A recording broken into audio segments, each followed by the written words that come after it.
A'udzubillahi as-sami'il 'alim minasyaitonir rajim. Bismillahirrahmanirrahim. Alhamdulillahirabbil alamin wassalatu wassalamu ala asyrafil anbiya'i wal mursalin wa ala alihi wa sahbihi ajma'in.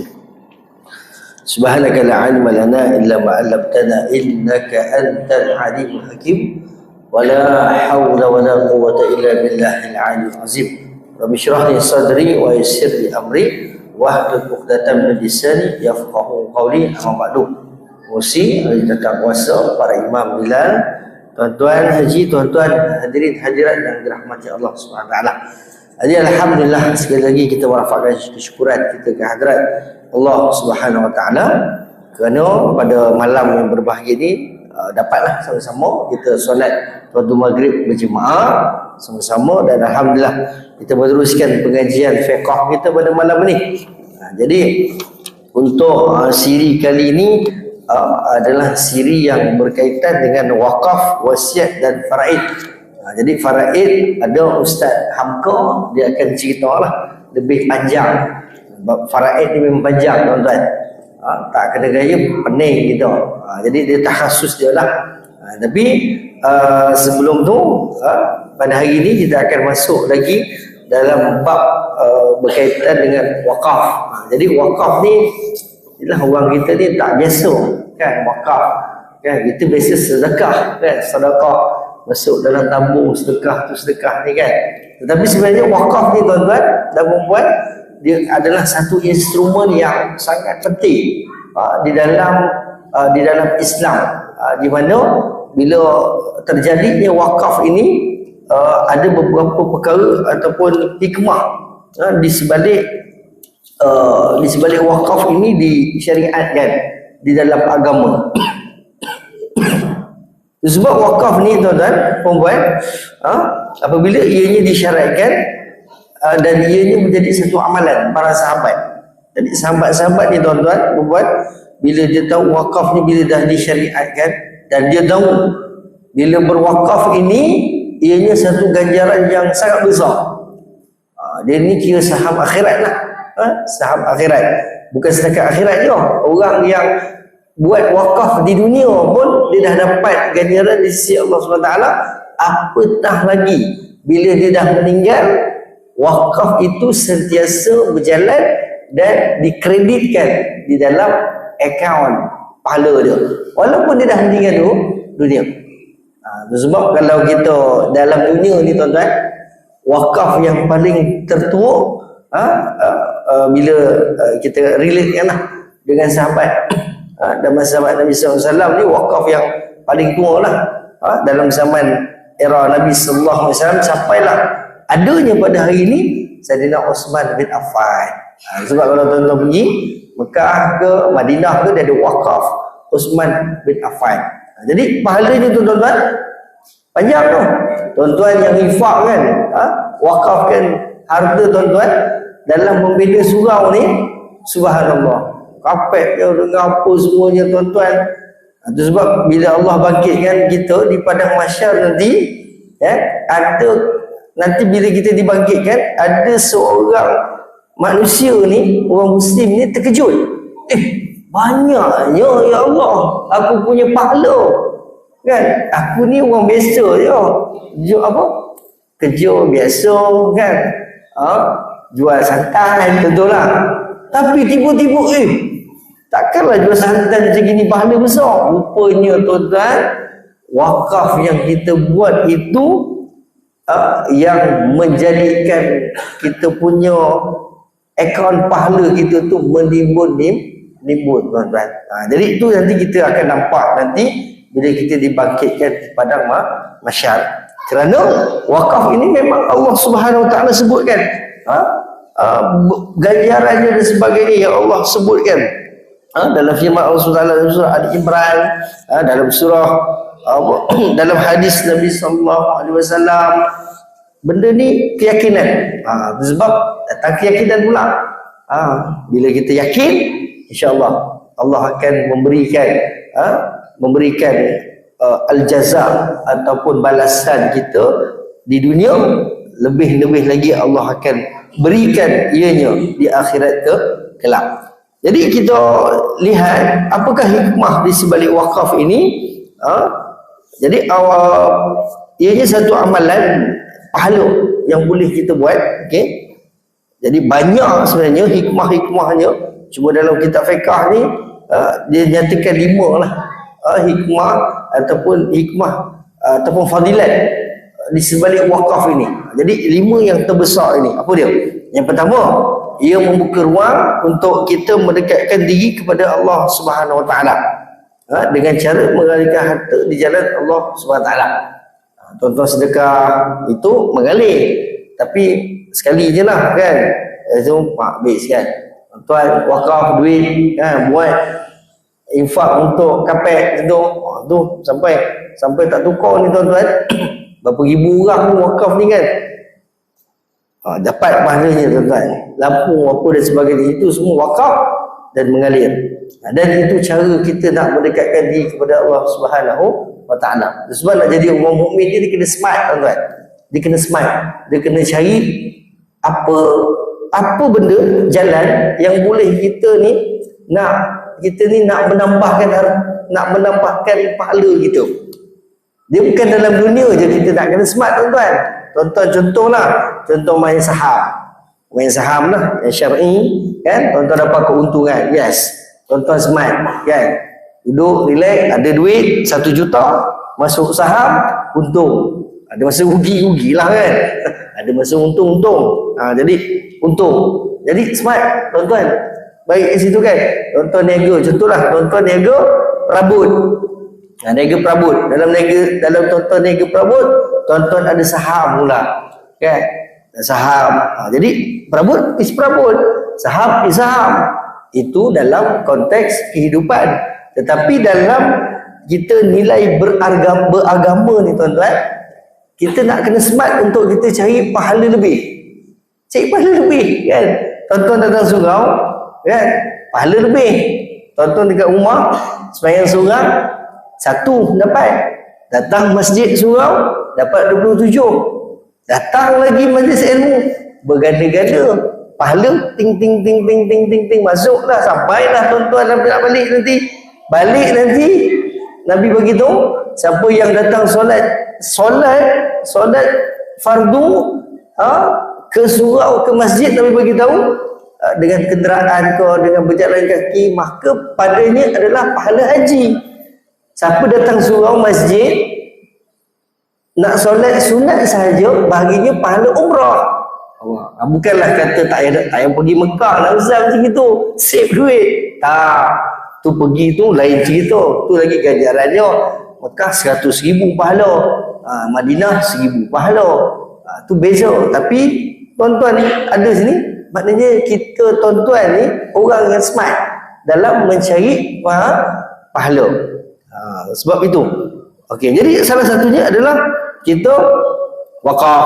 Jadi amalan yang disukai oleh mukmin selain amalan yang boleh merekatkan dirinya kepada Allah Subhanahu Wa Taala dan menjadikan diri dikasihi oleh Allah Subhanahu Wa Taala.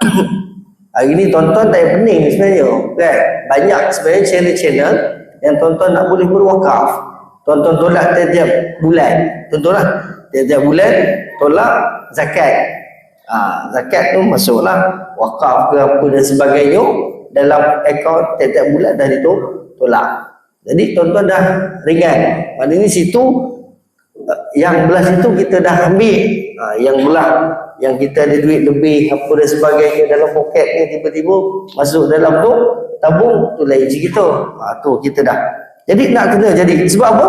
Kita nak dekatkan diri kita kepada Allah Subhanahu Wa Taala. Itu sebab saya kaitkan dalam Quran disebut orang Allah Subhanahu Wa Taala tanya pada orang yang dah mati. Allah sebut dalam Quran. Kita tahu mencari. Allah tanya pada orang yang telah meninggal dunia apa perkara yang dia nak buat bila dia dibangkitkan oleh Allah Taala Allah bangkitkan sekejap. Sekejap je, aku bagi kau hidup sekejap. Apa manusia ni nak buat? Mereka jawab apa? Mereka nak bersedekah. Antaranya adalah wakaf. Wakaf, sedekah, itu termasuk dalam konsep sedekah. Jadi itu. Jadi kita ni hidup, Allah dah sebut dah dalam Quran benda tu.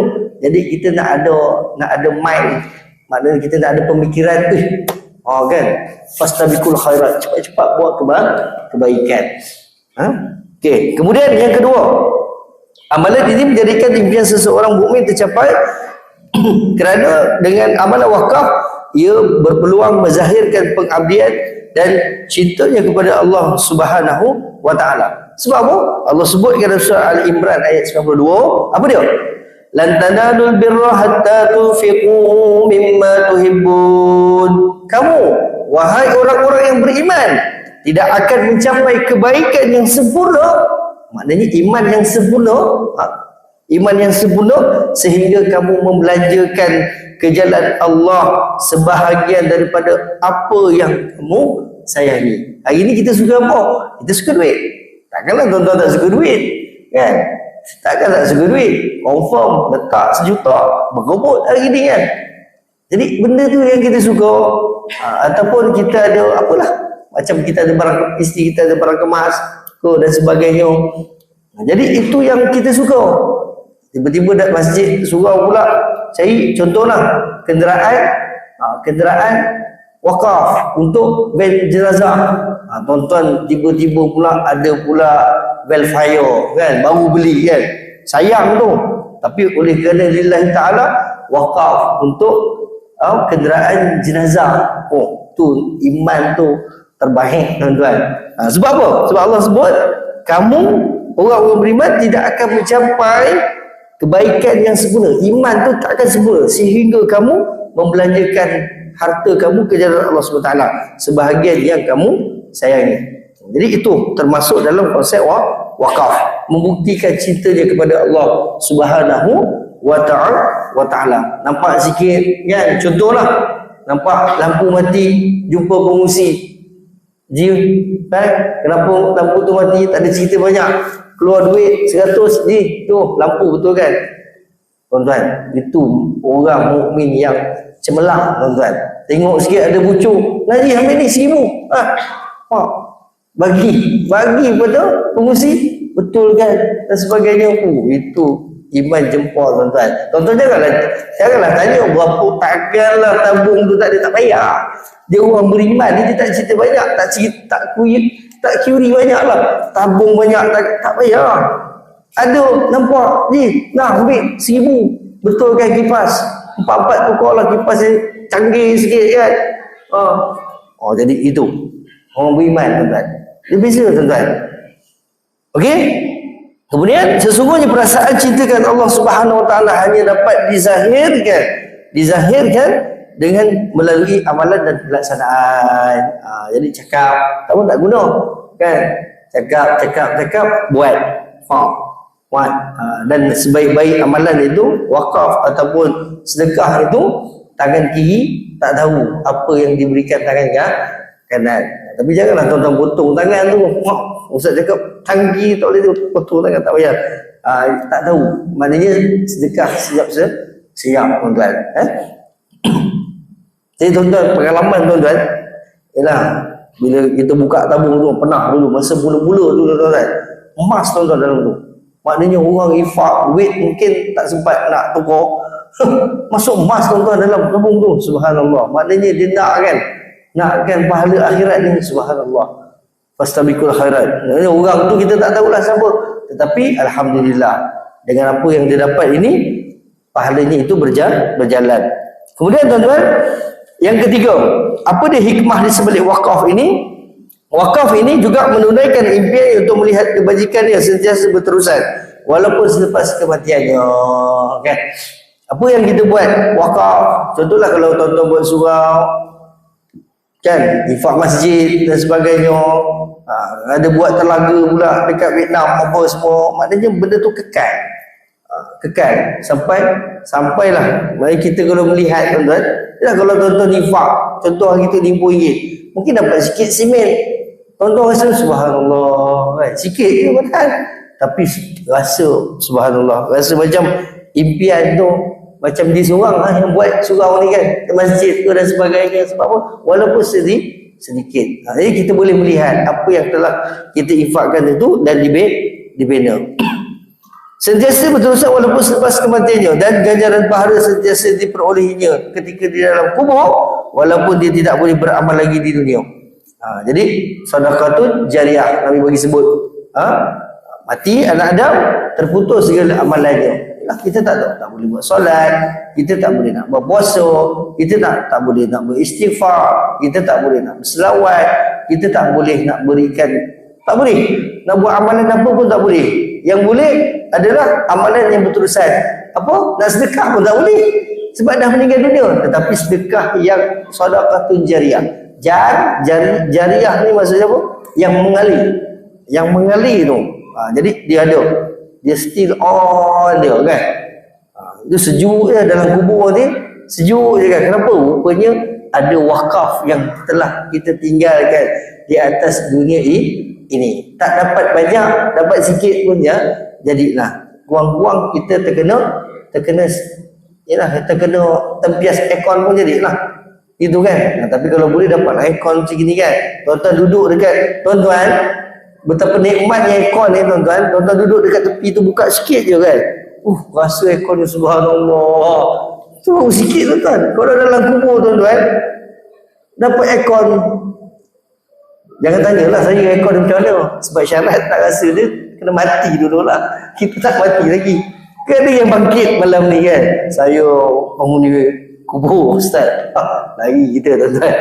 Dengan Pak Imam sekali kita lari tuan-tuan. Jadi tuan-tuan, itu tuan-tuan. Tapi semua ini Allah dah ceritakan di dalam Al-Quranul Karim dan hadis Nabi sallallahu alaihi wasallam. Cuma keyakinan kita lah kena kuat, kena mantap dekat situ.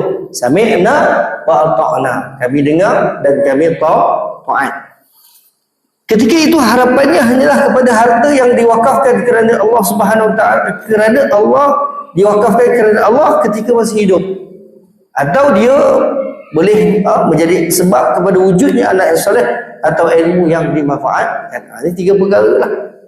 Bila kita meninggal dunia, terputus amalan dia, seorang mukmin tu, melainkan tiga perkara. Yang pertama tadi sedekah jariah, yang kedua anak yang soleh dan ilmu yang boleh dimanfaatkan. Ustaz nak wakaf kan. Jadi anak tu didik betul-betul. Jadi anak yang soleh, ajar. Kalau anak tu tak besar tu tuan-tuan, ajar dia doa, Allahumma firli wali walidayya warhamhuma kama rabbayani saghira. Tak boleh susah lah Ustaz bahasa Arab, ya Allah ampunkanlah ibu dan ayahku ya Allah. Jadi bila dia doa tu, bolehlah dia bagi sikit saham kepada kita ni semasa kita bila kita dah meninggal dunia. Setiap apa yang amalan anak-anak kita buat ni kita akan dapat tuan-tuan. Sebab kita dah didik dia betul-betul, asuh dia dengan baik, bagi dia pergi sekolah agama, alhamdulillah, masuk mungkin tahfiz dan sebagainya. Sekurang-kurangnya tuan-tuan dalam rumah tangga kita ni, anak beranak kita ni seorang-seorang kalau boleh ada satu orang tahfiz seorang, sekurang-kurangnya lah seorang. Kalau tak boleh jadi semua tahfiz, sekurang-kurangnya ada seorang tuan-tuan. Tuan-tuan kena bentuk, tuan-tuan kena ada. Sebab apa? Sekarang dunia ni luar biasa tuan-tuan, luar biasa.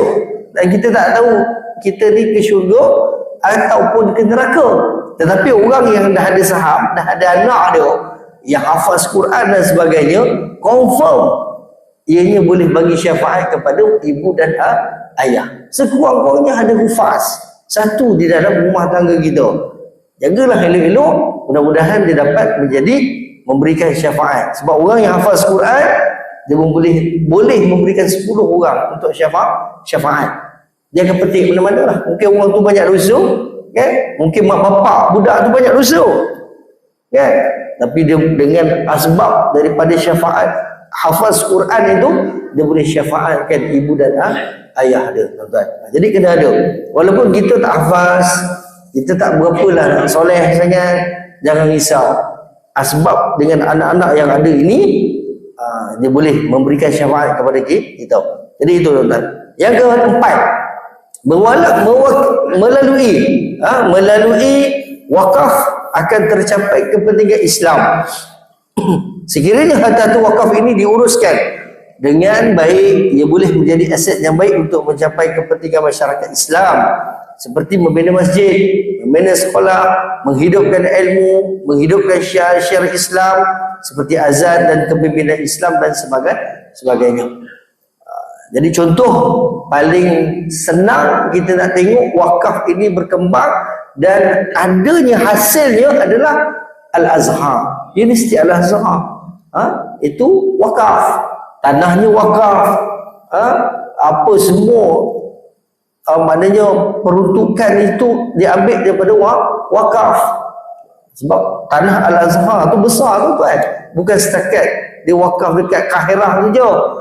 Dia dekat daerah-daerah kan, daerah-daerah tu pun ada juga orang wakafkan tanah untuk Al-Azhar. Itu tak kira lagi kebunnya dan sebagainya. Jadi hasil-hasil itu boleh dimanfaatkan untuk orang Islam. Okey. Yang kelima, wakaf dapat memenuhi keperluan fakir miskin, anak-anak yatim, ibnu sabil yang tidak dapat mencari rezeki kerana keadaan tertentu. Jadi tuan-tuan bayangkanlah, kalau contoh kan, contoh tanah sebelah tu adalah tuan-tuan wakaf kan, buatlah apa, tanam sayur ke, tanam sawit, tak boleh lah kat situ kan. Jadi buat tanaman, buat cili ke, integrasi ke, apa dan sebagainya kan. Jadi hasil tu boleh dimanfaatkan untuk masyarakat setempat. Boleh untuk dimanfaatkan untuk masyarakat setempat. Senang. Jadi kalau dalam contoh dalam kawasan ni wakaf ni. Ni wakaf kan, ada satu tempat untuk kebun dan hasilnya tu boleh dimanfaatkan untuk fakir miskin. Jadi orang tak perlulah nak minta. Jadi orang susah tu tak adalah nak minta dekat gereja ke. Nak minta dekat gereja ni ada tu dah memang ada kes tuan-tuan. Sebab apa?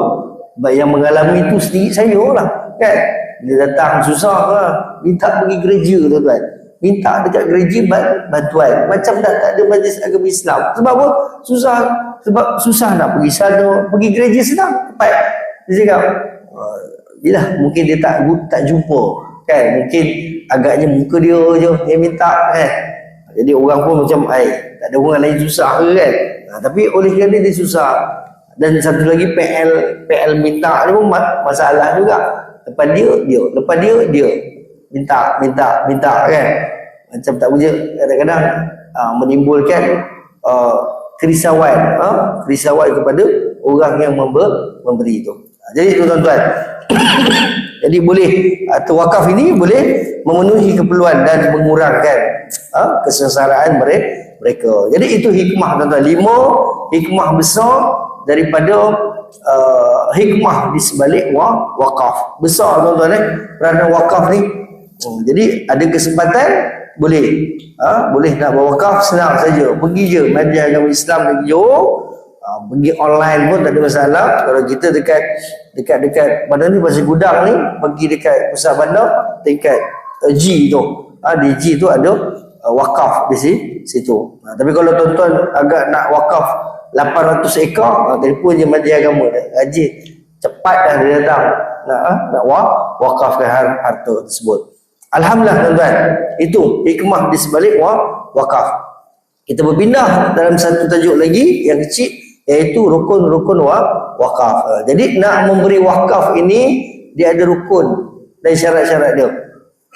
Dia tak jadi dia kan, ada tanah kat situ kan, saya wakaf lah tanah kat sana. Tanah orang punya nak wakaf, tak boleh kan. Tak boleh nak wakaf suka-suka hati kan. Saya wakaf lah surau ni.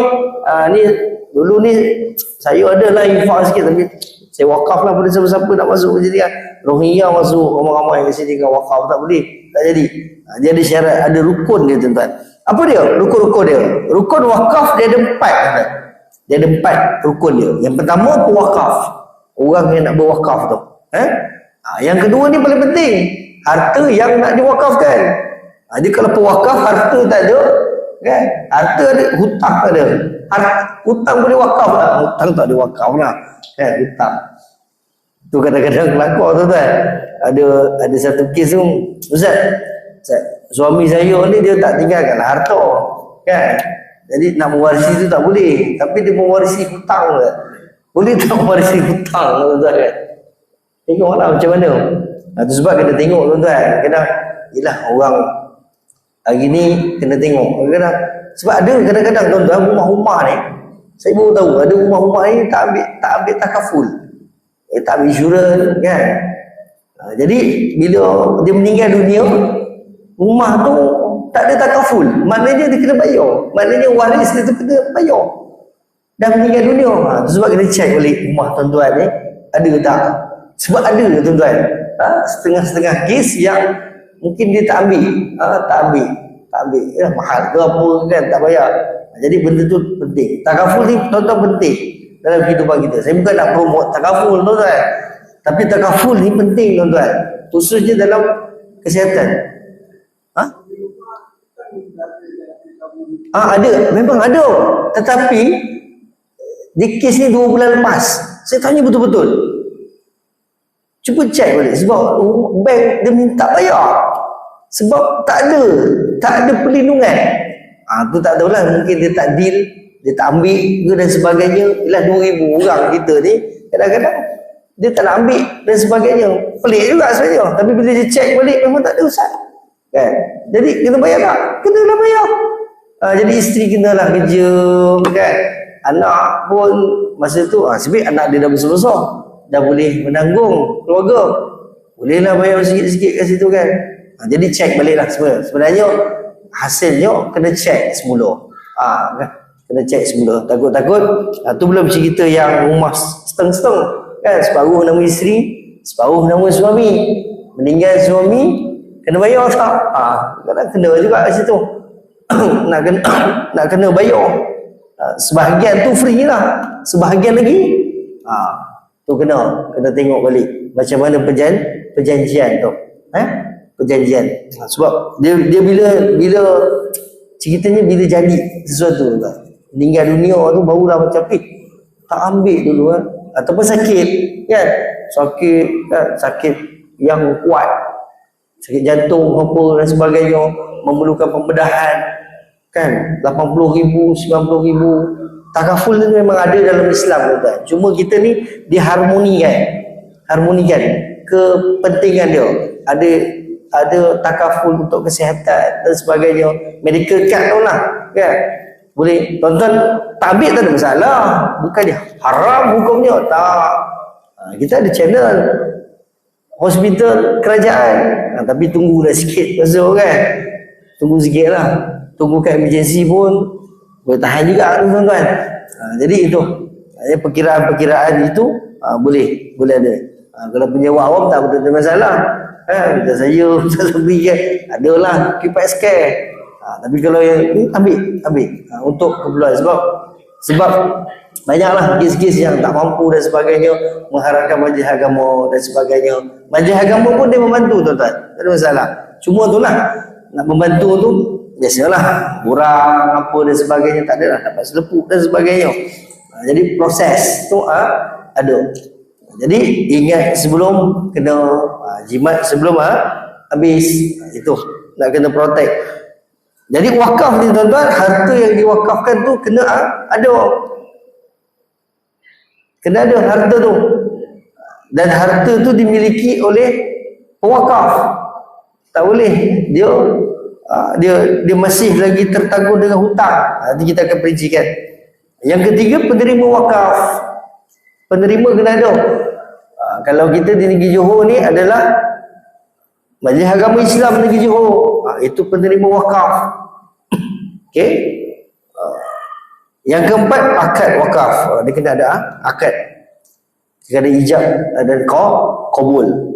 Setiap rukun mempunyai syarat-syarat yang sering. Kita masuk yang pertama, syarat-syarat pewakaf. Apa dia syarat-syarat pewakaf ini? Bagi menjadikan wakaf ini sah daripada segi syarat, pewakaf diisyaratkan. Pertama, beliau adalah seorang yang merdeka balik dan berakal. Wakaf seorang hamba tidak sah kerana hamba tidak memiliki hak milik. Hamba tak boleh lah. Bahkan dirinya sendiri adalah harta yang dimiliki oleh tuannya. Jadi hamba, tuan-tuan kena bezakan lah. Hamba dengan orang gaji beza, tuan-tuan. Tak boleh sama. Kadang-kadang orang gaji tu jadi hamba. Tak. Hamba, dia punya darjat dia, diri dia pun dimiliki oleh tuan dia. Itu sebab tuan dia boleh buat apa saja. Nak menggauli dia, tak ada masalah. Tak ada masalah. Walaupun tidak berkahwin. Jadi itu. Jadi kemudian wakaf kadang-kadang dan orang gila juga tidak sah walaupun ia dilakukan melalui penjaga mereka. Tak sah. Anak kecil meninggal, kan? Jadi kita sebagai penjaga dia nak wakafkan harta dia. Tak boleh kanak-kanak. Ataupun orang gila. Orang gila. Tak boleh. Maknanya kita sebagai penjaga nak wakafkan harta dia, gunakan harta dia untuk kita wakafkan. Tak boleh. Tak boleh. Tak sah. Sekiranya seorang kanak-kanak walaupun sudah muais atau orang gila mewakafkan hartanya, maka harta tersebut batal walaupun dengan persetujuan penjaga mereka. Tak boleh. Walaupun penjaga dia dah uruskan, dah setting baik, kan, dah jumpa ustaz daripada majlis agama, nak setting, maka tidak sah hukumnya. Bahkan sebelum jadi sah tu pun pegawai pun dah tengok dah, kan. Tak boleh. Tak boleh. Ataupun wakaf kereta, kayu, kan, mak bapak dia, arwah bapak dia tinggalkan kereta banyak, jadi harta kepada anak kecil tersebut. Ambil satu kereta dia, wakaf untuk van jenazah. Tak boleh nak diwakaf sebab dia kecil lagi walaupun sudah muais, dia kena balik. Kalau lelaki tu mungkin 15 tahun dah balik lah. Perempuan 9 tahun dah balik dan berakal. Okey, ini kerana perbuatan kanak-kanak dan orang gila tidak diiktiraf oleh syarak. Okey, rafa'ul qalam as-salas, diangkat panel tu, maknanya diangkat panel tu tidak dicatatkan apa-apa untuk 3 orang lah. Salah satunya adalah orang gila. Itu tidak dibolehkan. Penjaga mereka juga tidak dibenarkan mengeluarkan sedekah menggunakan harta ini. Tak boleh sewenang-wenangnya, kan? Bawa budak tu, kan, ambil ni, biar awak banyak, kan, sedekah masuk dalam tabung, masuk 1000, masuk harta berkoyan-koyan banyak, tak boleh. Okey, yang kedua adalah syarat pewakaf ini adalah berkelayakan untuk bersedekah. Orang yang dihalang berbelanja, al-mahjur alaih, kerana tidak syuman atau kerana muflis, tidak sah mewakafkan harta. Datang insolvensi, kan, bankrupt, muflis. Jadi tak boleh lah harta dia untuk dibelanjakan. Tak boleh. Kemudian ini kerana mereka tidak dibenarkan sama sekali membelanjakan harta mereka, apatah lagi mewakafkan harta, dan tidak dibenarkan juga diserahkan kepada mereka harta tersebut. Jadi tak boleh. Jadi kelayakan untuk bersedekah itu adalah orang yang dihalang berbelanja kerana tidak syuman. Orang yang dia layak untuk dia bersedekah. Dia tidak gila, dia tidak muflis, maka dibenarkan untuk mewakafkan hartanya tersebut. Larangan ini adalah demi kepentingan diri orang yang tidak syuman itu dan untuk si muflis kerana mengambil kira kepentingan pemiutang. Dan surah An-Nisa ayat 5 Allah sebutkan apa dia? Wala tu'tus sufaha amwalakumul lati ja'alallahu lakum qiyamah. Janganlah kamu menyerahkan kepada orang-orang yang tidak pandai. Belanjakan harta dengan baik akan harta mereka yang ada dalam jagaan kamu yang Allah telah menjadikan untuk kamu semua sebagai asas pembangunan kehidupan. Ini safih. Safih ni apa? As-sufaha. Sufaha tu jamak Dia punya murad apa dia punya mufrad dia safih. Safih ni adalah orang yang tidak pandai membelanjakan hartanya dengan baik. Ini dalam kaedah fiqh untuk wakaf lah. Jadi kalau safih ni dalam apa dimensi lain, orang yang bodoh. Bodoh. Bukan bodoh-bodoh alam, yang bodoh betul. Kan? Yang bodoh betul. Macam mana tu? Dia bukan 1 tambah 1 dia jawab 3, bukan. Dia memang tak pandai. Cakap macam mana pun, cakap dia pun macam tak pandai lah. Kita tengok dia. Jadi orang begini tak layak untuk dia membelanjakan hartanya dengan baik. Dan Asy-Syafi'i mentafsirkan kalimah as-sufaha di sini sebagai orang yang membazir hartanya dengan membelanjakan pada perkara yang haram. Termasuk juga as-sufaha ini dalam fiqh ini, dalam Syafi'i ini adalah orang yang membelanjakan atau membazirkan hartanya kepada perkara-perkara yang haram.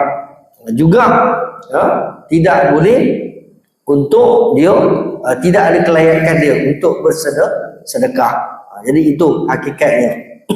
Dan ayat di atas menyandarkan harta-harta ini kepada penjaga-penjaganya, sedangkan pada hakikatnya ia adalah milik as-sufaha. Ini kerana harta tersebut berada di dalam genggaman penjaga-penjaga dan mereka inilah sebenarnya yang memeliharanya. Jadi orang-orang sebegini tidak as-sufaha ini adalah orang yang membelanjakan kebanyakan hartanya itu dalam perkara-perkara haram. Jadi dia tak ada kelayakan untuk dia berwakaf. Sebab apa? Oleh kerana harta itu pun dia tak boleh, dia nak kontrol dan sebagainya. Kemudian yang ketiga adalah sukarela. Jadi syarat pewakaf tadi, yang pertama mereka balik dan bakal. Yang kedua berkelayakan untuk sedekah. Yang ketiga adalah sukarela. Maknanya dia tidak ada paksaan. Tidak sah wakaf orang yang dipaksa dengan syarat sukarela adalah antara syarat taklif. Dia kena sukarela, tak boleh nak dipaksa. Datang orang acu pistol dekat kepala, engkau wakaf tanah kau ni sekarang juga. Jadi tak boleh, tak sah dikira wakafnya itu. Jadi tuan-tuan hadirin hadirat yang dirahmati Allah Subhanahu wa taala, jadi itu antara syarat-syarat wakaf yang telah kita sebutkan tadi. Dan sikit lagi adalah wakaf pesakit yang nazak. Jadi orang yang nazak ni macam mana dia nak wakaf? Boleh tak dia wakaf semua harta dia? Nazak ni kan, nazak ni asyhadu ucap nazak. Jadi tiba-tiba nak wakaf. Tiba-tiba nak wakaf. Sebab apa? Terdengar ayat Quran, orang yang kalau orang mati dibangkitkan, perkara apa yang dia nak buat? Dia nak sedekah, dia nak wakaf. Teringat kuliah hari itu. Hari ni esok nazak, jadi cepat. Jadi orang pesakit yang berada dalam keadaan nazak hanya dibenarkan mewakafkan hartanya tidak lebih daripada 1/3 harta. 1/3 je hartanya dibolehkan. Ini bertujuan memelihara kepentingan waris-warisnya. Sekiranya pesakit ini mewakafkan 1/3 atau kurang, wakafan ini dibenarkan untuk memelihara kepentingan dirinya untuk menerima ganjaran daripada Allah Subhanahu wa taala. Disebutkan dalam riwayat Al-Bukhari tentang wakaf orang yang nazak ni, Nabi SAW ada satu cerita pada tahun Hajjatul Wada', maknanya haji yang terakhir Nabi sallallahu alaihi wasallam ini, Rasulullah SAW telah menziarahiku kerana sakitku yang semakin tenang. Ini cerita Sa'ad bin Waqqas. Dia ceritakan satu sahabat ini pada Hajjatul Wada' yang terakhir, haji yang terakhir, Rasulullah telah menziarahiku kerana sakitku yang semakin tenang. Lalu aku bertanya, apa dia? Aku menghidap sakit tenat dan aku seorang yang berharta, sedangkan aku hanya diwarisi oleh seorang anak perempuan. Apakah boleh aku sedekahkan 2/3 daripada hartaku? Baginda bersabda, tidak. Aku bertanya separuh. Baginda bagi tahu lagi, tidak. Seketika kemudian baginda bersabda, 1/3, 1/3 pun sudah besar ataupun banyak. Sesungguhnya tindakan engkau meninggalkan waris-warismu dalam keadaan kaya adalah lebih baik daripada engkau tinggalkan mereka dalam keadaan melarat dan meminta belas ihsan daripada orang yang lain. Jadi hadis ni tuan-tuan bagi tahu pada kita, satu, harta wakaf, harta yang nak diwakafkan setelah orang sudah nazak 1/3 saja harta dia. Dan yang kedua, kita kalau dah mati, yalah, kalau rasalah kita semua akan mati, sekurang-kurangnya kita tinggalkan harta sedikit. Harta bukan tinggalkan hutang, tinggalkan harta untuk waris-waris kita. Sebab Nabi beritahu meninggalkan waris-waris ini dalam keadaan kaya lebih baik daripada engkau tinggalkan mereka dalam keadaan melarat dan meminta-minta belas ihsan daripada orang lain. Jadi ambil takaful tu. Kan ada yang sumbangan apa kan, meninggal 300,000. Bukanlah kita merancang meninggal dunia dah set, tak. Maknanya langkah berjaga-jaga in case kita tak ada lah. Contoh 300,000 untuk family kita, dia boleh survive hidup dia. Tu tuan-tuan jumpalah pihak takaful. Saya takkan cerita lah, tapi sekurang-kurangnya ada. Hari ni 1 juta pun ada tuan-tuan.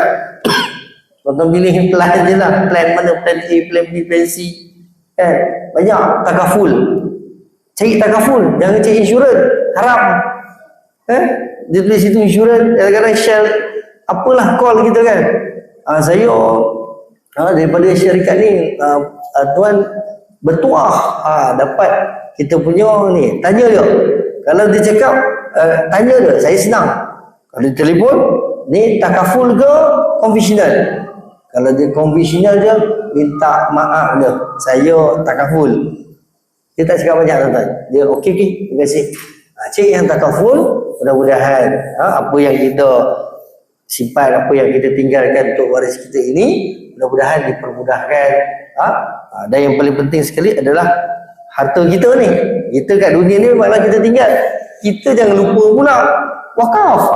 Wakaf sedekah tu, kita ada peruntukan kita dekat akhirat kelak. Yang dunia kena fikir, yang kita sendiri ni pun kena fikirlah untuk kita membawa bekalan ke akhirat nanti. Cukup sekadar itu tuan-tuan. InsyaAllah kita akan sambung pada minggu hadapan. Yang baik itu datang daripada Allah SWT.